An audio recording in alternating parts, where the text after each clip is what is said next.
좌우에 계신 분들과 인사하겠습니다. 잘 오셨습니다. 또 인사하겠습니다. 사랑합니다. 축복합니다. 또 인사하겠습니다. 감사합니다. 지금부터 약 100년 전에 워너 솔맨이라는 젊은 작가가 있었습니다. 그는 사랑하는 여인과 결혼을 하고 행복한 가정을 이루었습니다. 그런데 어느 날 갑자기 몸이 좋지 않은 것입니다. 큰 중병에 걸린 것이었어요. 그때가 1917년이었습니다. 그는 병원에 갔고 병원의 의사는 그 진찰을 하고 나서 이렇게 말했습니다. 당신이 지금 앓고 있는 병은 임파선 결핵입니다. 당신은 앞으로 3개월 밖에 더 살지 못할 것입니다. 의사는 이 워너 솔맨에게 이 사형 선고나 다름없는 시한부 삶을 선고한 것이죠. 당연히 이 워너 솔맨은 큰 충격을 받고 그리고 절망할 수밖에 없었습니다. 그가 더더욱 절망할 수밖에 없었던 이유는 그의 아내 때문이기도 했지만 또 그의 아내의 태중에 아이가 있었기 때문인 것입니다. 결혼한 지 얼마 되지 않았는데 자기의 아내를 놔두고 그리고 얼마 있지 않으면 태어날 아기를 놔두고 자기가 죽게 된다는 생각을 하니까 도저히 견딜 수가 없었던 것이죠. 그는 매일 밤 잠 못 들어 하면서 이리리 척 저리리 척 하면서 너무너무 괴로운 나날을 보내게 되었습니다. 그가 그렇게 몇 날 며칠 잠을 자지 못하고 괴로워하는 삶을 살아가자 그의 아내가 그를 위로하며 이렇게 말했습니다. 여보, 3개월밖에 못 산다고 생각하지 말고 하나님께서 3개월을 허락해 주셨다고 생각하며 감사하며 살아갑시다. 그리고 아무도 원망하지 맙시다. 3개월이면 얼마입니까? 천금 같은 그 시간을 가장 아름답게 만들어 봅시다. 3개월이나 되는 기간을 살게 허락하신 하나님께 감사합시다. 이 말을 들은 솔맨은 큰 위로를 받았고 용기가 생겼습니다. 그리고 그와 그의 아내는 그날부터 매일매일 절망적인 마음을 버리고 범사에 감사하기 시작했습니다. 그리고 시간이 흘러 어느덧 3개월이 지나가게 되었습니다. 하지만 솔맨의 몸은 더 약화되거나 또 죽지도 않은 것이죠. 3개월 뒤에 병원에 가보았더니 이 병이 깨끗이 사라져 있었던 것이었습니다. 주치의였던 존 헨리는 그를 진찰하고 나서 이렇게 말했다고 합니다. 도대체 3개월 동안 무슨 약을 먹은 것입니까? 무슨 약을 먹었기에 이렇게 병이 깜짝같이 사라질 수가 있는 것입니까? 그때 솔맨이 이야기했다고 합니다. 저는 어떤 약도 먹지 않았습니다. 다만 하루하루 범사에 감사한 것밖에 없습니다. 솔맨은 주님의 은혜가 너무 감사해서 예수님의 얼굴을 그리게 되었습니다. 그 그림의 제목이 머리 대신 그리스도인데요. 바로 이 그림입니다. 한번 보여주시기를 바랍니다. 이 그림 한 번쯤은 다 보셨죠? 집에 아마 이 그림을 갖고 계신 분들도 계실 것입니다. 자, 솔맨은요 3개월이란 짧은 기간에 죽음이 덮칠 것이라는 부정적인 생각 속에서 그는 원망하거나 불평하지 않았습니다. 오히려 3개월이란 귀한 시간을 하나님께서 주셨음을 감사하면서 살아갔고 감사했더니 하나님께서 질병을 고쳐 주신 것이죠. 성도 여러분, 우리 하나님은 감사하는 자에게 은혜를 베풀어 주십니다. 시편 50편 23절입니다. 감사로 제사를 드리는 자가 나를 영화롭게 하나니 그의 행위를 옳게 하는 자에게 내가 하나님의 구원을 보이리라. 성경은요 하나님께서 구원을 베풀어 주시는데 누구에게 베풀어 주시느냐? 감사로 제사 드리는 자에게 구원을 베푸신다는 거예요. 그런데요 이 성경에 나오는 이 하나님의 구원은 우리의 영혼을 구원하는 영적인 차원만을 의미하는 것이 아닙니다. 이 성경에서 말하고 있는 이 하나님의 구원은요, 우리의 영을 살리고 회복시키는 것뿐만이 아니라 몸과 마음을 회복시키시는 영혼 육의 전인적인 치유와 회복의 의미가 담겨져 있습니다. 자, 하나님의 구원이 이 전인적인 구원이라는 것을 우리는 예수님을 통해서도 확인할 수 있어요. 예수님께서 이 땅에 오셨을 때에 여러분, 우리의 영만 살리신 것이 아니에요. 예수님이 하신 일은 가르치시고 선포하시고 고치셨어요. 예수님은 복음을 전해서 그리고 복음을 가르침으로 영혼만 살리신 것이 아니라 육체의 질병을 고치심으로 전인적인 구원을 이루셨던 것이죠. 자, 중요한 것은 이렇게 영혼육의 전인적인 치유와 회복에 있는 이 회복의 의미가 있는 하나님의 구원이 감사로 제사를 드리는 자에게 주어진다라는 것입니다. 성도 여러분, 하나님께서는 감사하는 자에게 구원을 주세요. 하나님은 감사하는 자에게 역사해 주시는 것입니다. 그렇기에 여러분, 감사에 힘이 있고 감사에 능력이 있는 것이죠. 자, 이런 사실을 오늘 이 본문에 등장하는 사울을 통해서 우리는 보다 더 선명하게 확인할 수가 있습니다. 성도 여러분, 스데반 집사의 순교 이후에 예루살렘에 대한 대대적인 박해가 일어나게 되죠. 그런데 이 예루살렘에 대한 이 박해를 하는데 가장 앞장섰던 사람이 누구냐? 바로 사울입니다. 사도행전 8장 3절이에요. 사울이 교회를 잔멸할세 각 집에 들어가 남녀를 끌어다가 옥에 넘기니라. 성경은 사울이 교회를 잔멸했다라고 기록하고 있어요. 이 교회를 잔멸했다는 뜻은 뭐냐면은 교회의 성도들의 씨를 말리려 했다, 그런 뜻인 거예요. 사울이 예루살렘 교회 성도들의 씨를 말리려고 하자 여러분, 성도들은 더 이상 예루살렘에 머물러 있을 수가 없었습니다. 그래서 예루살렘을 떠나서 유대와 사마리아 지역으로 뿔뿔이 흩어지게 되었어요. 그리고 그들은 흩어진 그곳에서 또 열심히 복음을 전하게 됩니다. 자, 이 소식이 사울에게 전해지게 되었고, 사울은 그 흩어진 성도들을 잡을 계획을 가지고 다메섹을 향해 가게 된 것이죠. 그리고 그 다메섹을 향해 가다가 강렬한 빛 가운데에 주님을 만나게 되었고, 그리고 그는 사람들의 손에 앞을 보지 못하게 돼서 사람들의 손에 이끌려서 다메섹에 들어가게 됩니다. 예수님께서는 다메섹에 아나니아라는 제자를 준비하셔서 그 제자에게 직가라는 그 거리에 가면 사울이라는 사람이 있을 것이다. 내가 그에게 아나니아라는 사람이 와서 그의 눈을 뜨게 할 것이라는 것을 환상을 보여줬으니 네가 가서 아나니아, 네가 가서 사울을 만나서 그의 눈을 뜨게 해주라.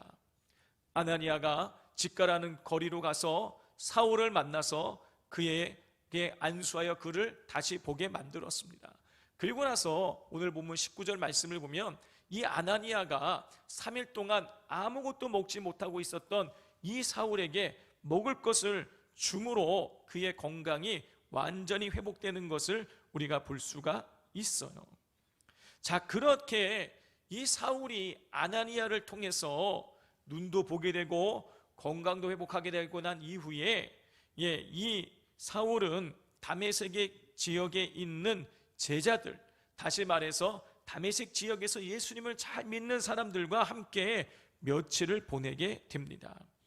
그런 이후에 사울이 이런 행동을 해요. 우리 20절을 같이 읽겠습니다. 즉시로 각 회당에서 예수가 하나님의 아들이심을 전파하니. 사울은 예수님의 제자 아나니아를 통해서 다시 보게 되고 음식을 공급받아 건강해지게 되고, 그리고 예수 믿는 다메섹의 성도들과 함께 며칠을 보내고 난 이후에 즉시로 밖을 나가서 사람들에게 예수님이 하나님의 아들이시라고 전파하게 되는 것이죠. 자, 그러자 다메섹에 있는 유대인들이 수군수군하기 시작했습니다. 여러분, 왜냐하면 다메섹에 있는 유대인들은 알고 있었어요. 사울이 어떤 사람인지. 21절을 보면요, 이 사울이 예루살렘에서 예수 믿는 사람들을 그렇게 멸하라고 힘을 썼었고, 지금 다메섹에 온 이유는 예수 믿는 사람들을 잡아가지고 결박해서 제사장들에게 데리고 가려고 왔다라는 것을 유대인들이 알고 있었어요. 그런데 지금 와가지고 예수님이 하나님의 아들이라고 증거를 하고 있으니 이 유대인들이 수군수군할 수밖에 없었던 것이죠. 성도 여러분, 성경에 그려지고 있는 이 사울의 모습은요, 아주 강직한 사람이었어요. 자기가 믿는 것을 위해서 최고의 열심을 내고 자기의 목숨까지도 내어버릴 수 있는 사람이 이 바로 사울인 것입니다. 그런데 그런 사울이 예수님을 만나고 난 뒤에 예수님을 핍박하던 그가 예수님을 열심히 증거하고 있는 것이, 사울의 성품상 한 입 가지고 두 말하는 것이 절대로 있을 수 없는데, 지금 사울이 한 입 가지고 두 말하고 있는 거예요. 이전에는 예수님이 마치 예수님을 이단이라고 그렇게 정잠에 돌아다녔는데, 이제는 예수님이 하나님의 아들이라고 증거하니 그 다메섹에 있는 유대인들이 가만히 있을 수가 없는 것입니다. 여러분, 이렇게 유대인들이 사울에 대해서 수근수근 거릴 때에, 여러분, 사울이요, 겸연쩍어서라도 여러분 자기가 하는 그 일을 멈춰야 되지 않겠습니까? 저 사람 예수님 그렇게 핍박하던 사람이 죽음 왔고 예수님이 하나님의 아들이라고, 저 사람 이상하게 된 거 아니야? 미친 거 아니야? 막 자꾸 이렇게 사람들이 손가락질하고 이야기를 하면은요, 여러분 그 말을 더 이상 하지 말고 가만히 있어야 될 거 아니에요. 그런데 그러지 않았습니다. 우리 22절을 함께 읽겠습니다. 사울은 힘을 더 얻어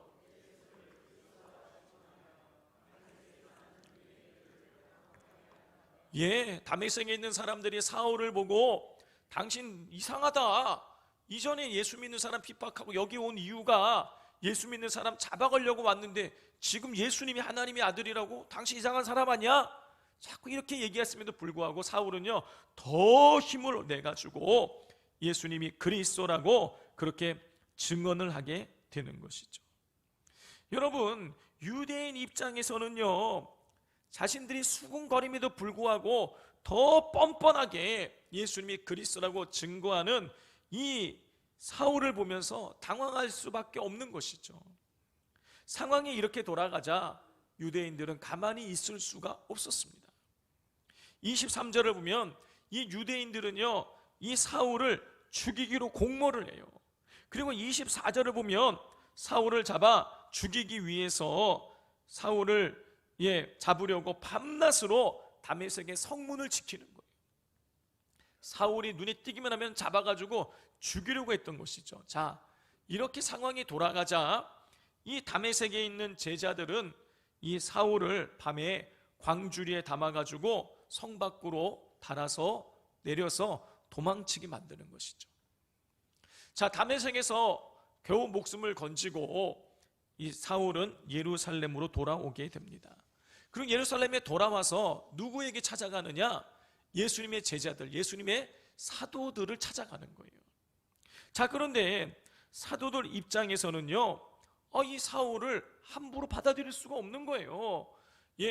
예수님 믿는 사람들을 그렇게 핍박하고 심지어 스데반 집사를 죽이기까지 한 사람인데 그 사람을 선뜻 받아줄 수가 없는 것이죠. 자, 그런데 이때에 바나바라는 그 또 다른 제자가 나타나서 이 사울을 변론해 주는 것입니다. 사울이 다메섹으로 가다가 어떻게 예수님 만나게 되었는지, 그리고 예수님께서 사울에게 어떤 말씀을 하셨는지, 그리고 다메섹에서 사울이 어떻게 예수님을 증거했는지를 쫙 설명을 해주는 거예요.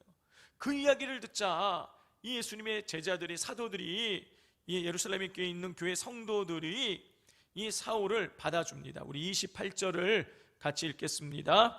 사울이 제자들과 함께 있어 예루살렘에 출입하며, 바나바를 통해서 사울이 회심했다는 이야기를 알게 된 예루살렘의 제자들은요, 사울과 함께 있어요. 무슨 얘기냐? 사울을 동료로 받아들인 것이죠. 그래서 사울은 예루살렘에서 예수님의 제자들과 함께 생활할 수 있게 되었습니다. 자, 놀라운 것은 이 사울이 예루살렘에서도 예수님의 이름을 증거했다라는 것이에요. 우리 29절을 같이 읽겠습니다. 또 주 예수의 이름으로 담대히 말하고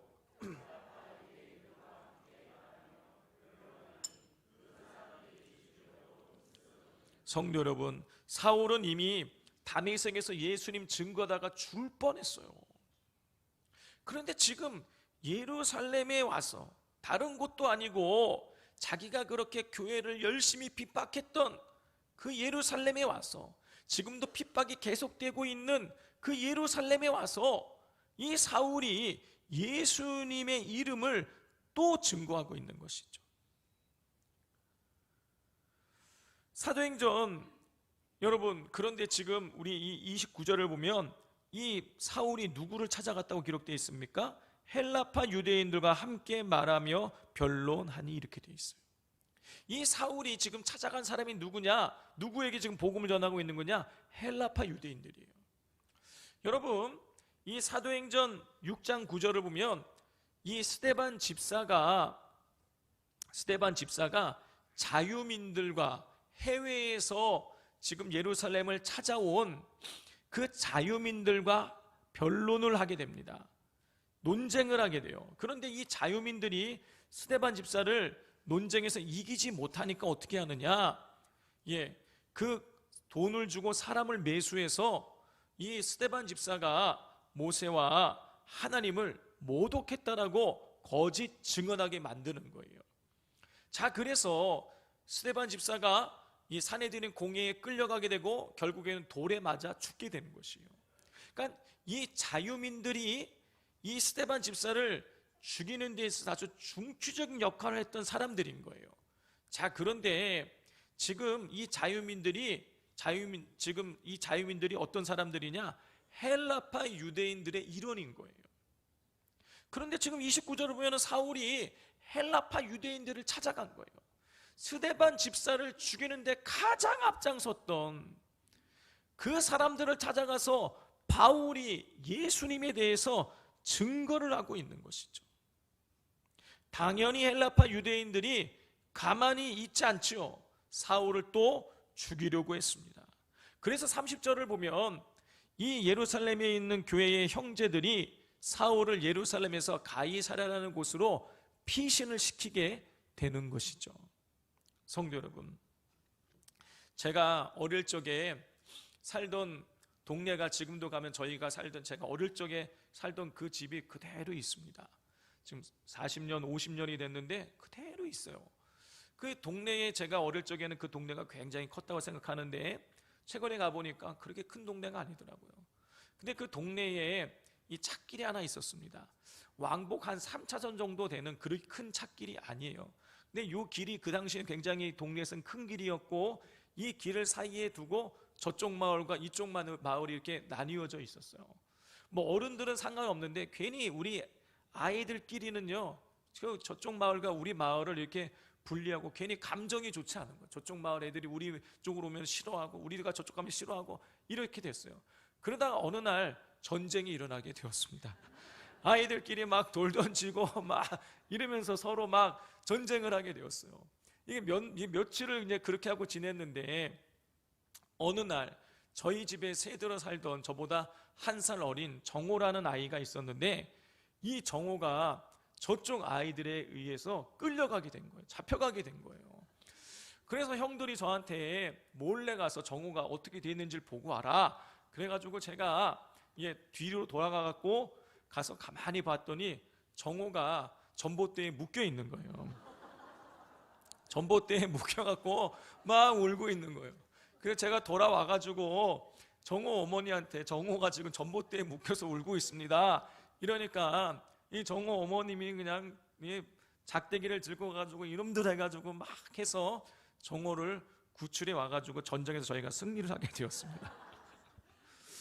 자, 그런데 그 뒤부터 정호가 절대로 그쪽 근처를 가려고 하지 않는 거예요.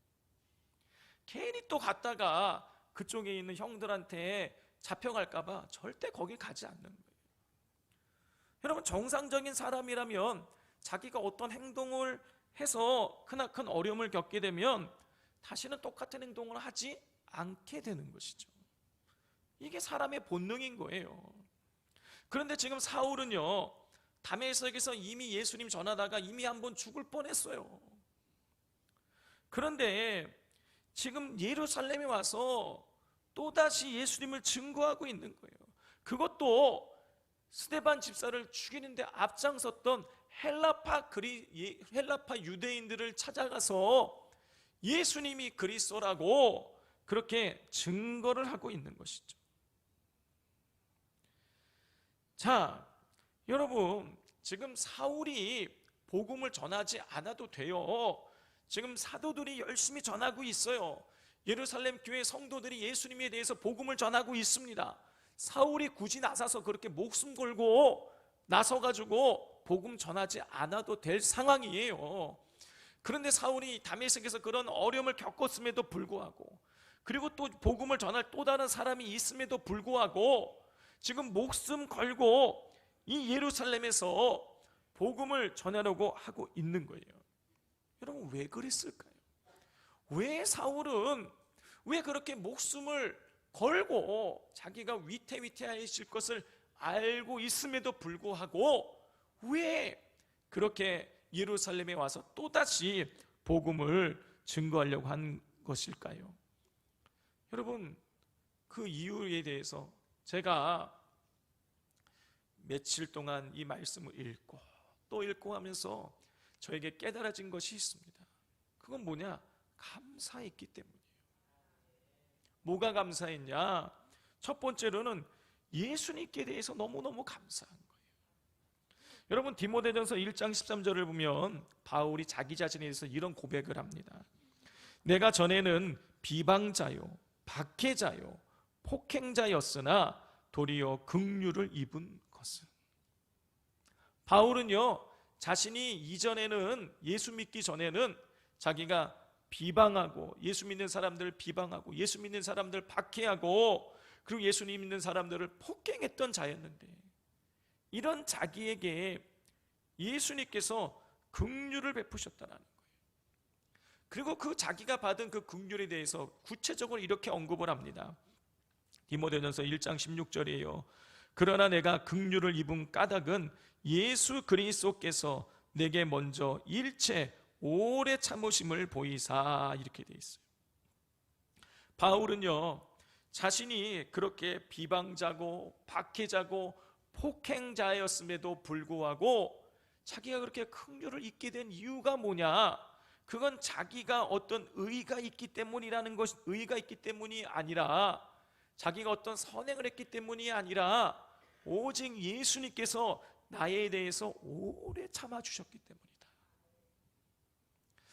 여러분, 이 오래 참으심으로 번역된 마크로디미안이라는 헬라어는요, 무슨 뜻이냐면 마땅히 진노해야 될 대상에 대해서 진노를 유보할 때 쓰이는 단어예요. 성도 여러분, 예수님은요, 예수님을 비방하고 예수 믿는 사람들을 박해하고 더 나아가 폭행하여 죽이던 사울에 대해서 오래 참아주셨어요. 얼마든지 그를 당장에 심판하고 심지어는 죽게 만들 수도 있었지만 예수님 그렇게 하지 않으셨다는 거예요. 예수님께서는 인간적으로 보자면 절대로 용서할 수 없고, 그리고 죽일 수밖에 없는 사울을 끝까지 오래 참아주심으로 그에게 긍휼을 베푸셔서 그에게 영생을 주신 것이죠. 그렇기에 이 사실을 알게 된 이 사울은요, 여러분, 감사할 수밖에 없는 것이죠. 죽을 수밖에 없는 죄인을 용서하시고 자기를 살게 하시고 자기에게 그리스도 예수에 대한 복음을 전할 수 있는 은혜를 주신 그거에 대해서 너무너무 감사하니 나가서 복음을 전하지 않을 수가 없었던 것입니다. 또 사울이 감사한 이유가 또 한 가지 있어요. 그것은 이 다메섹과 예루살렘에 있는 교회의 성도들, 비방자요, 박해자요, 폭행자였던 이 성도들이 이 폭행자였던 사울을 받아 주었기 때문인 것이죠. 성도 여러분, 사울은 예수님이 직접 나타나셔서 음성으로 사울아 사울아 네가 어찌하여 나를 핍박하느냐 라고 책망할 수밖에 없을 만큼 예수님을 믿는 성도들을 지독하게 괴롭혔던 사람입니다. 그냥 박해한 것으로 끝나는 것이 아니라 그냥 죽이기까지 했어요. 사도행전 7장 58절을 보면 유대인들이 스데반 집사를 돌로 쳐서 죽이고 난 이후에 자기들의 옷을 사울 앞에 벗어놓습니다. 무슨 뜻이냐? 사울이 이 스데반 집사를 죽이는 데 있어서 주동적인 인물이었고 이 스데반을 죽이는 것에 있어서 증인이라 그런 뜻인 거예요. 자, 이렇게 사울은 예수 믿는 사람들을 심하게 박해하고 죽였습니다. 이렇게 보았을 때에 예루살렘 교회 성도들 그리고 다메섹에 있는 성도들에게는요, 여러분 사울은요 두려움의 대상이고 원수 중에 원수와 같은 사람인 거예요. 그런데 각 지역의 예수 믿는 성도들이 이 사울을 받아준 것이죠. 19절을 보면 음식을 먹음에 강건하여 지니라. 사울이 다메섹에 있는 제자들과 함께 며칠 있을세. 다메섹에 있는 아나니아는 사울에게 음식을 주어 건강을 회복시키고 또 성도들은 사울과 함께 며칠을 지냈어요. 예루살렘에 있는 제자들도 사울과 함께 했습니다. 28절입니다. 사울이 제자들과 함께 있어 예루살렘에 출입하며.